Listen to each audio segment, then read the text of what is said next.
What if I told you that the perception of our world today is largely dominated by a single philosophical viewpoint? This viewpoint molds our understanding of the universe, our position within it, and even our inherent nature. For more than 200 years, Western philosophical notions have reigned over the minds of individuals worldwide. From the towering corridors of institutes to the vibrant city streets, the impact of Western philosophy is undeniable. But amidst this overwhelming dominance, where does Islamic philosophy stand?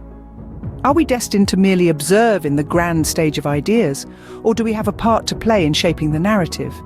Indeed, the real challenge that lies ahead is nothing less than a renaissance, a resurgence of Islamic philosophy and thought that not only questions the status quo, but provides an intriguing alternative. Our voyage commences by acknowledging that while the world may appear politically divided, it is unified under the flag of Western philosophy. But let us not lose heart, for even the most formidable empires have fallen before the force of truth and righteousness. The moment has come for us to reclaim our intellectual legacy, to unearth the wisdom of our ancestors, and to chart a novel course guided by the light of Islamic philosophy. So, dear viewers, we embark on this journey together, a journey of discovery, enlightenment, and rejuvenation.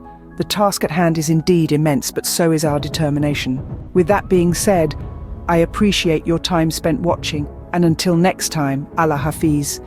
As we sign off, I encourage you to ponder on these thoughts, engage in conversations, and venture on this path of discovery and enlightenment. Every journey begins with a single step, and today, you've taken that step. Until we meet again, remember the pursuit of knowledge is a noble endeavor. Embrace it and let it guide you.